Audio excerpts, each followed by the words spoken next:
5 minute Call. This is your 5-minute call with Cessalee Stovall. Hey, what's up, you guys? This is your 5-minute call with Cessalee Stovall. Today we have on the line Rory O'Malley, and his top 5 are as follows. Number 1, you can currently see him 8 times a week in Hamilton, the musical, on Broadway. He has taken over the role of King George. Number 2, this is not his first Broadway show. His debut was in the 25th annual Putnam County Spelling Bee, and he has also been seen in The Book of Mormon, where he was nominated for both a Tony and a Drama Desk for his role as Elder McKinley. He was also seen on TV in Partners, as well as 1600 Pin, Nurse Jackie, The Good Wife, and Law & Order SVU. Number 4, he is originally from Cleveland, Ohio, and he went to Carnegie Mellon for college. And number 5, he is one of the founding members of Broadway Impact, an amazing organization that has written a play called 8, which uses the transcript from the actual trial that overturned Proposition 8 in California. And he did it with George Clooney and Brad Pitt. I'm jealous. Welcome, Rory. How's it going? It's great. Thanks for having me. Absolutely. Thanks for joining us. Question 1 for you is, tell us a little bit about your journey from high school to college to where you are now.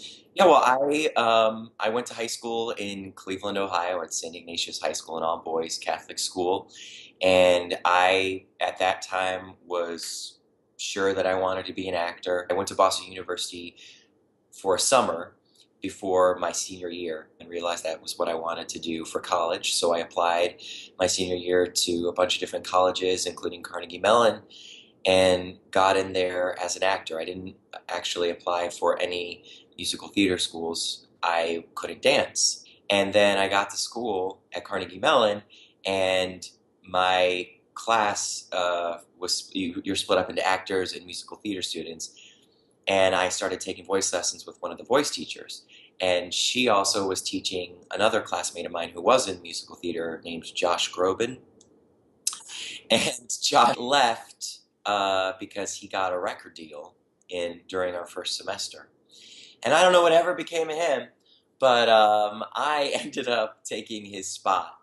And I ended up taking tap and jazz and all those dance classes that I was so afraid of. And I owe it all to Josh Groban. What would you say was the breakthrough moment for you that you knew this was what you were going to do for a career? Well, it was in 2nd grade when I was 8. I was St. Joseph in the Christmas pageant at my grade school, Our Lady of Angels. It's a really prestigious play to get in. Happens every year, and I got the lead role. Of course, my aunt, Peggy Ann, was the director. She was also a 2nd grade teacher, so this business is always who you know. But I remember stepping on that stage in our gymnasium and thinking, this is what I want to do for the rest of my life. So I went home that day, sat my mom down at the dinner table, and I said, don't laugh at me, Mom, but I know what I want to be when I grow up. I want to be an actor. And she didn't laugh. She probably cried a little. But she enrolled me in Beck Center, and that's where I became a theater kid. So what's the most memorable moment you've had in your career, either on stage or off stage? The Book of Mormon is the greatest thing that will ever happen to me in my career. And sometimes people said, no, that's not true. Good things will happen in the future. And I'm sure. And things are right now are wonderful. A wonderful thing is happening. But nothing will ever take the place of what that show was for me, and the journey of 5 years from that first phone call when I was a temp at my financial firm to my final bow. But I would have to say, if you had to pick one moment in those 5 years, it was when we had our gypsy run for Book of Mormon, that when you put on the show, the final dress rehearsal, and you invite friends from the community. And our show was a total secret. We didn't have an off-Broadway run. We didn't have any kind of run out of town. So even though we loved it and even though we knew it was great, we didn't know what the community was going to think. And I remember at the end of Act 1, when we finished singing and there was just a wall of applause, that I realized that those 3 years that we had worked on the show and my work as a temp, that had paid off in just that single moment, and if I didn't have any more moments like that, I would have to count myself the luckiest actor in the world. I love hearing everyone's version of that moment because it's so special. Okay, now question 4 for you comes from our Twitter followers. Thank you, Twitter followers. And Not Here to Fight wants to know, what's going on backstage? Are they hazing you as you're getting into this role? And like, who is the worst offender of the hazing over at Hamilton? Nothing bad. Nothing. No horrible hazing.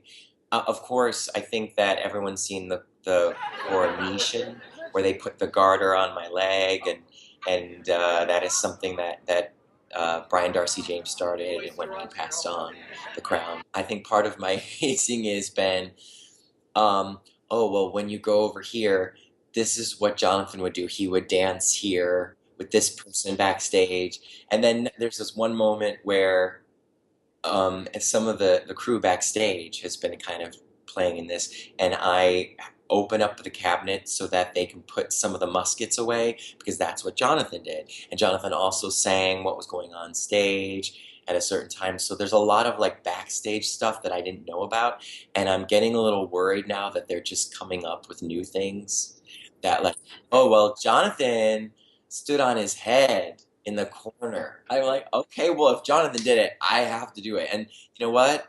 I'll do it. I'm just so happy to be there. I will do whatever they tell me to do. Okay, well, question 5 for you is, if you could go back in time and give your 16-year-old self one piece of advice, what would it be? Chill. Just chill. Everything's gonna be fine. I always have to remind myself on a daily basis. I think that it's hard for us when you're an actor, it's hard to remember that. There are ups and downs in life, but certainly a lot of ups and downs in this business, and it's important to just kind of find serenity and peace. That is the goal. The goal is not to have mind-blowing craziness and success all the time. It's to be happy, and I think that the anxiety that my 16-year-old self had, and it wasn't just about this business, anxiety about life in general and becoming who you are and all of that great stuff. But just chill, Rory, okay? Just chill. Well, I do love on your website, at the end of your bio, the last line is, and he's really happy. And I'm so glad to hear that you're happy. I'm so excited to see you in Hamilton. Hopefully I can get a ticket and you're still in it in 2024 or whenever the next available seat is. Rory, thank you so much for joining us on 5 Minute Call. Thank you. Thanks for having me. Well, have an excellent day, and we will talk to you soon. Bye.